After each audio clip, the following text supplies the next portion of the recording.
చూడలేను. For the hyperbola let n be the number of points on the plane through which perpendicular tangents are drawn. అంటే ఏమంటాడంటే ఈ హైపర్బోలాకి perpendicular టాంజెంట్స్ని గీయాలి. ఎక్కడ కొన్ని పాయింట్స్ నుంచి. ఆ పాయింట్స్ ఎన్ని ఉంటాయి ఏంటి అనేది వాడు చర్చ చేశాడు అనమాట. అది మనకి ఓకే. సో అయితే దీన్ని మనం ఎలా చేస్తామంటే చూడన్నాను.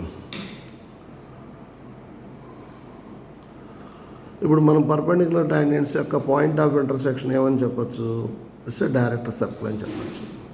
కాబట్టి ఈ యొక్క పర్పెండిక్యులర్ టాంజెంట్స్ యొక్క పాయింట్ ఆఫ్ ఇంటర్సెక్షన్ని మనం డైరెక్టర్ సర్కిల్ అన్నాం. కాబట్టి సరే, మనం డైరెక్టర్ సర్కిల్ ఈక్వేషన్ రాసాం, బాగానే ఉంది. మరి ఈక్వేషన్లో ఏ స్క్వేర్ బి స్క్వేర్ల పరిస్థితి ఏమన్నా తెలుసా అంటే తెలియదు వాడు. పోనీ ఇదేమన్నా ఎలిప్స్ అయితే ఏ పెద్దది హారిజాంటల్ అని చెప్పచ్చు. అక్కడ కూడా ఛాన్స్ లేదు. అంటే హైపర్బోలాలో ఏ స్క్వేర్ బి స్క్వేర్లు అనేవి మన ఇష్టం, ఏ నెంబర్లు అయినా పెట్టచ్చు, ఎవడు అబ్జెక్ట్ చేయలేడు. సో కాబట్టి నేనేం చేస్తున్నానంటే ఇక్కడ ఏ స్క్వేర్ మైనస్ బి స్క్వేర్ అనేది పాజిటివ్నా నెగిటివ్నా జీరోనా అనేది డిస్కషన్ చేస్తుంది. వాటిని కేసులు వైజ్గా చేశాను. A square minus b square greater than zero అంటే రేడియస్ పాజిటివ్ అవుతుంది. రేడియస్ పాజిటివ్ అయితే రియల్ సర్కిల్ వస్తుంది. అప్పుడు రియల్ సర్కిల్ మీద ఉన్న ప్రతి పాయింట్ నుంచి కూడా మనం హైపర్బోలా మీదకి పర్పెండిక్యులర్స్ని డ్రా చేయవచ్చు.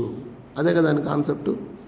మరి a square minus b square greater than zero అయితే అప్పుడు ఎసెంట్రిసిటీ ఎంత వస్తుందో చూద్దాం. అంటే a square is greater than b square value రాశాను. అప్పుడు ఎసెంట్రిసిటీ లెస్ దాన్ √2 అని వచ్చింది. అంటే ఎసెంట్రిసిటీ √2 లెస్ దాన్ √2 అయినప్పుడు మనకి చక్కగా డైరెక్టర్ సర్కిల్ మంచిగా ఫామ్ అవుతుంది. దాని మీద ఉన్న ఈచ్ అండ్ ఎవ్రీ పాయింట్ నుంచి we can draw the tangents. అది దాని కాన్సెప్ట్ నాను. నెక్స్ట్ అలా కాకుండా a square minus b square less than zero అయింది అనుకున్నాను.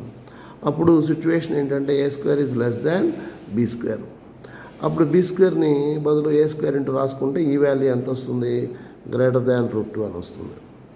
ఇంకో విషయం ఏంటంటే a square minus b square negative అయింది అనుకుంటున్నాను. నెగిటివ్ అయితే మనకి రేడియస్ ఫామ్ అవ్వదు కదా. రేడియస్ ఫామ్ అయినప్పుడు మనం ఏం చేస్తాము? అక్కడ సర్కిల్స్ ఫామ్ అవ్వదు, ఇమాజినరీ సర్కిల్స్ కదా.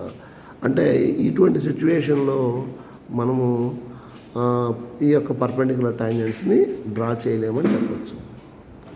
Next A square equal to be square అయింది అనుకున్నాను. ఈ వాల్యూ √2 అవుతుంది. అప్పుడు రేడియస్ అనేది జీరో అయిపోతుంది. రేడియస్ జీరో అయితే దాన్ని ఏమని పిలుస్తాము? పాయింట్ సర్కిల్ అంటాం. అప్పుడు ఒకే ఒక పాయింట్ దొరుకుతుంది.